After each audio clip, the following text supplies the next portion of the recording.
जय श्री कृष्ण भक्तों। श्रीमद् भागवत महापुराण की भाव यात्रा दसम स्कंद के 11वें अध्याय तक आ पहुंची है। इस अध्याय में भगवान का अपने पिता नंद आदियों के संग गोकुल से वृंदावन जाना तथा वत्सासुर और बकासुर का उद्धार करना, ये चर्चा यहाँ पर दी गई है। सुखदेव जी कहते हैं, गोपानंदादय श्रुत्वा द्रुमयो पततोरवम तत्रा जगमुह कुरुश्रेष्ठ निर्घात भय शंकिताः। अर्थात वृक्षों के गिरने से जो भयंकर शब्द हुआ था उसे नंद बाबा आदि गोपों ने भी सुना। उनके मन में यह शंका हुई कि कहीं बिजली तो नहीं गिरी। सब के सब भयभीत होकर वृक्षों के पास गए। वहां पहुंचने पर उन लोगों ने देखा कि दोनों अर्जुन के वृक्ष गिरे हुए हैं। यद्यपि वृक्ष गिरने का कारण स्पष्ट था, वहीं उनके सामने ही रस्सी में बंधा हुआ बालक उखल खींच रहा था, परंतु वे समझ न सके यह किसका काम है। ऐसी आश्चर्यजनक दुर्घटना कैसे घट गई, यह सोचकर वे कातर हो गए। उनकी बुद्धि भ्रमित हो गई। वहां कुछ बालक खेल रहे थे। उन्होंने कहा, अरे इसी कन्हैया का तो काम है। यह दोनों वृक्षों के बीच में से होकर निकल रहा था। उखल तिरछा हो जाने पर दूसरी ओर से उसने उसे खींचा और वृक्ष गिर पड़े। हमने तो इसे निकलते हुए दो पुरुष देखे, परंतु गोपों ने बालकों की बातों पर विश्वास नहीं किया। वे कहने लगे, एक नन्हा सा बच्चा इतने बड़े वृक्षों को उखाड़ डाले, यह कभी संभव नहीं है। किसी किसी के चित्त में श्री कृष्ण की पहले की लीलाओं का स्मरण करके संदेह भी हो आया। नंद बाबा कहते हैं,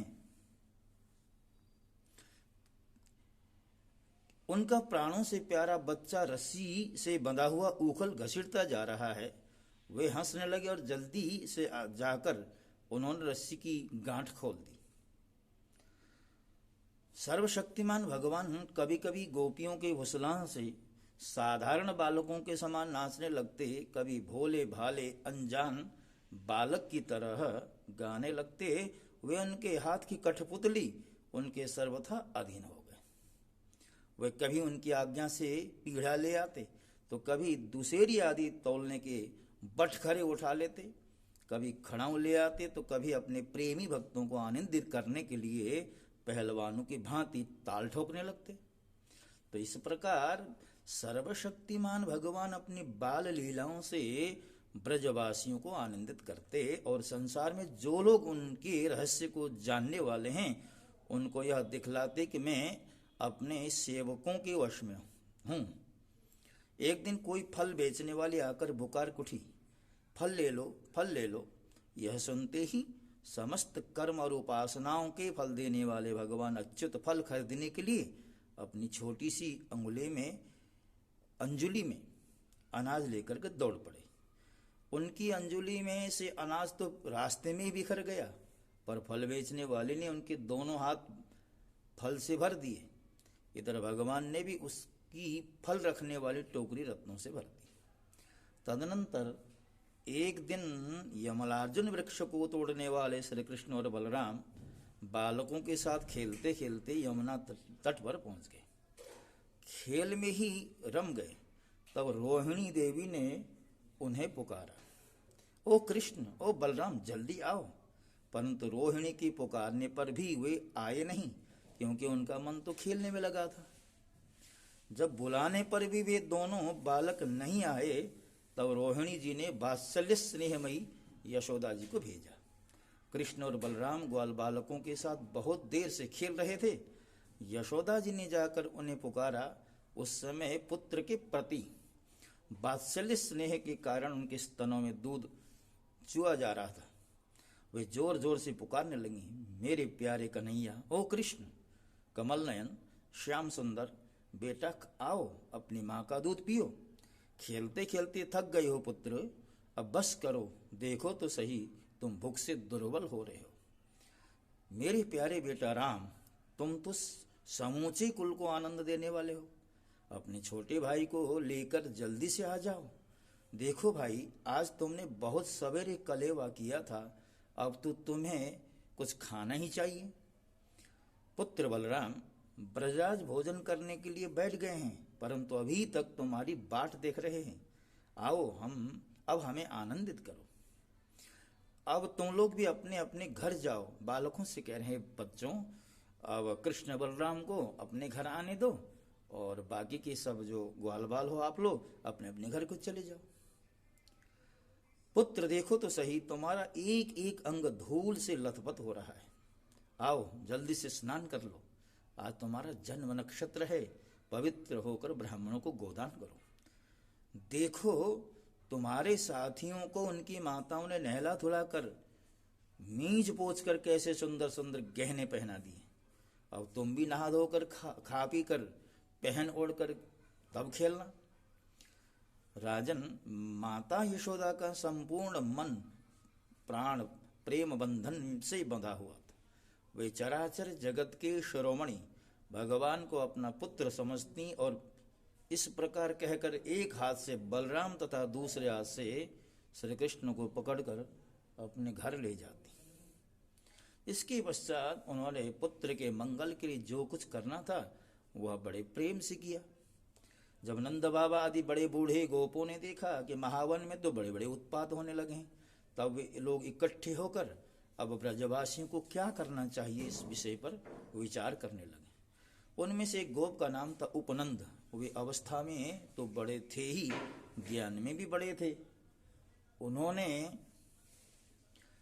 उन्हें इस बात का पता था कि किस समय किस स्थान पर किस वस्तु से कैसा व्यवहार करना चाहिए। साथ ही यह भी चाहते थे कि राम और श्याम सुखी रहें, उस पर कोई विपत्ति न आवे। भाइयों, अब यहाँ ऐसे ऐसे बड़े बड़े उत्पात होने लगे हैं जो बच्चों के लिए बहुत ही अनिष्टकारी। इसलिए यदि हम लोग गोकुल और गोकुल वासियों का भला चाहते हैं तो हमें यहाँ से अपना डेरा डंडा उठाकर प्रस्थान कर देना चाहिए। देखो, यह सामने बैठा हुआ नंदराय का लाडला सबसे पहले तो बच्चों के लिए काल स्वरूपिणी हत्यारी पूतना की चंगुल से किसी प्रकार छूटा। इसके पश्चात भगवान की दूसरी कृपा यह हुई कि इसके ऊपर इतना बड़ा छकड़ा गिरते गिरते बचा।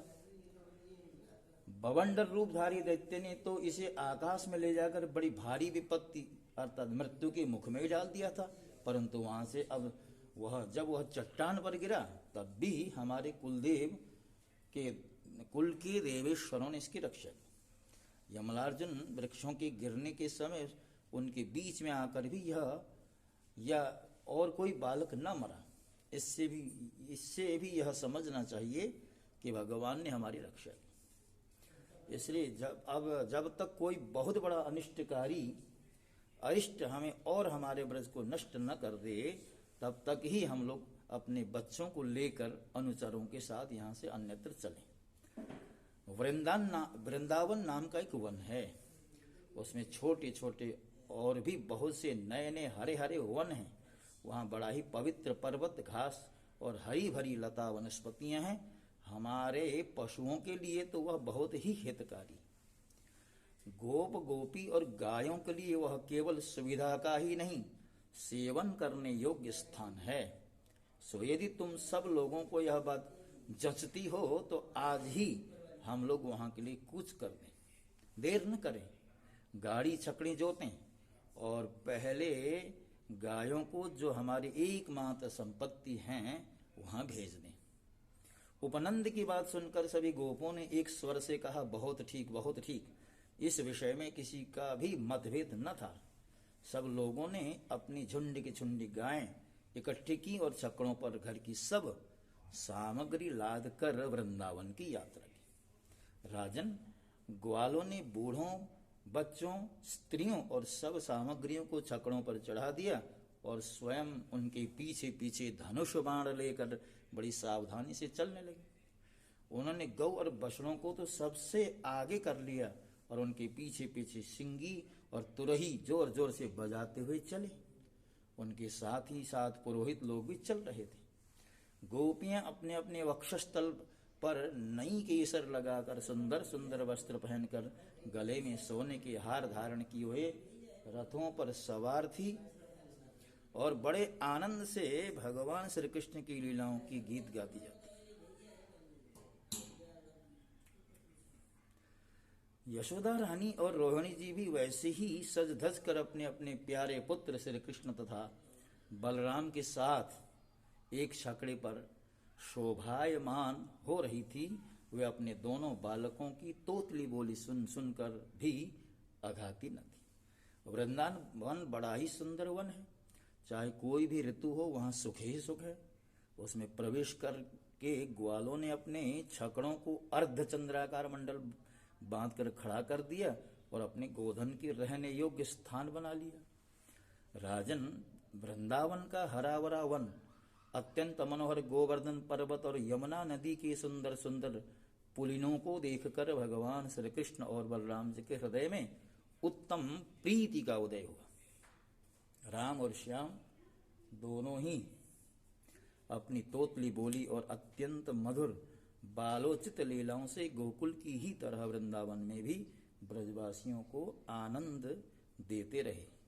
थोड़े ही दिनों में समय आने पर वे बछड़े चराने लगे। दूसरे ग्वाल वालों के साथ खेलने के लिए बहुत सी सामग्री लेकर वे घर से निकले और गायों के रहने के स्थान के पास ही अपने बछड़ों को चरा दे।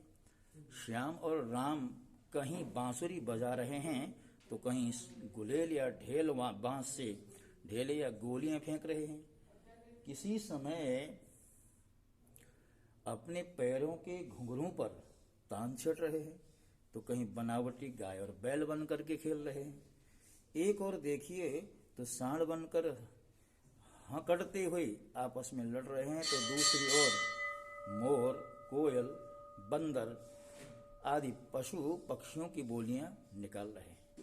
राजन, इस प्रकार सर्वशक्तिमान भगवान साधारण बालकों के समान खेलते रहते हैं। एक दिन की बात है, श्याम और बलराम अपने प्रेमी सखा ग्वाल वालों के साथ यमुना तट पर बछड़े चरा रहे थे। उसी समय उन्हें मारने की नीयत से एक दैत्य आया। भगवान ने देखा कि वह वनावटी बछड़े का रूप धारण कर बछड़ों के झुंड में मिल गया है। वे आंखों के इशारे से बलराम जी को दिखाते हुए धीरे उसके पास पहुंचे। उस समय ऐसा जान पड़ता था मानो वे दैत्य के को पहचानते नहीं, उस हट्टे कट्टे सुंदर बछड़े पर मुग्ध हो गए।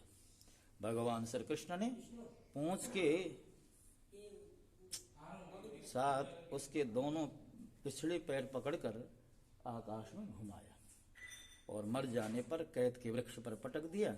उसका लंबा तगड़ा दैत्य शरीर बहुत से कैद के वृक्षों को गिराकर स्वयं भी गिर पड़ा।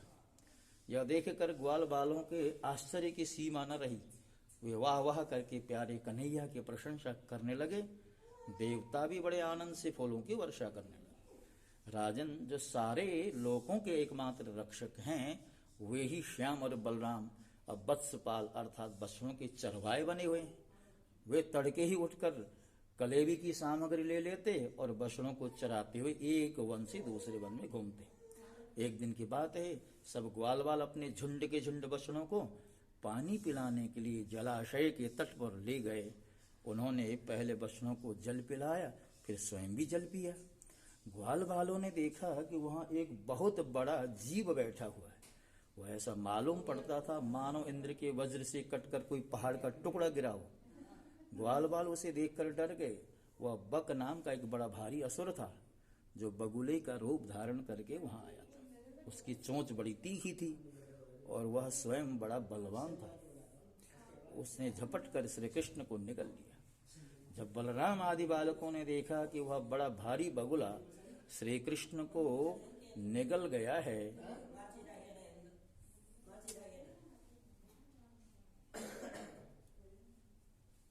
जब बलराम आदि बालकों ने देखा वह भारी बगुला श्री कृष्ण को निकल गया, तब उनकी वही गति हुई जो प्राण निकल जाने पर इंद्रियों की होती है। वे अचेत हो गए। राजन, श्री कृष्ण लोक पितामह ब्रह्मा के भी पितामह हैं। वे लीला से ही गोपाल बने हुए हैं। जब वे बगुले के तालू के नीचे पहुंचे तब वे आग के समान उसका तालू जलाने लगे। उस दैत्य ने श्री कृष्ण के शरीर पर बिना किसी प्रकार का घाव किए ही झटपट उन्हें उगल दिया और फिर बड़े क्रोध से अपने कठोर चोंच से उन पर चोट करने के लिए टूट पड़ा। कंस का सखा वकासुर अभी भक्तवत्सल भगवान श्री कृष्ण पर झपट ही रहा था कि उन्होंने अपने दोनों हाथों से उसके दोनों ठोर पकड़ ली और ग्वाल बालों की देखते देखते खेल में उसे वैसे ही चीर डाला जैसे कोई वीरण अतः गांडर जिसकी जड़ का खस होता है को चीर डाले। सभी देवता भगवान श्री कृष्ण पर नंदवन के बेला चमेली आदि के फूल बरसाने लगे तथा नगारे शंख आदि बजाकर एवं स्तोत्रों के द्वारा उनको प्रसन्न करने लगे। यह सब देखकर सबके सब ग्वाल बाल आश्चर्यचकित हो गए। जब बलराम आदि बालकों ने देखा कि श्री कृष्ण बगुले के मुंह से निकलकर हमारे पास आए हैं तब उन्हें ऐसा आनंद हुआ मानो प्राणों के संचार से इंद्रियां सचेत और आनंदित हो गई हैं। सबने भगवान को अलग अलग गले लगाया। इसके पश्चात अपने अपने बछड़े हाँक कर सब ब्रज में आए और वहां उन्होंने घर के लोगों से सारी घटना कह सुनाई। राजन, बकासुर के वध की घटना सुनकर सबके सब गोपी गोप आश्चर्यचकित हो गए। उन्हें ऐसा जान पड़ा जैसे कन्हैया साक्षात मृत्यु के मुख से ही लौटे हों।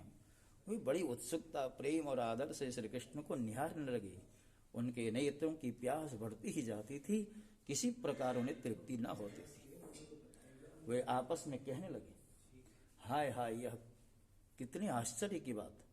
इस बालक को कई बार मृत्यु के मुंह में जाना पड़ा, परंतु जिन्होंने इसका अनिष्ट करना चाहा उन्हीं का अनिष्ट हुआ, क्योंकि उन्होंने पहले से ही दूसरों का अनिष्ट किया था। यह सब होने पर भी वे भयंकर असुर इसका कुछ भी नहीं बिगाड़ पाते।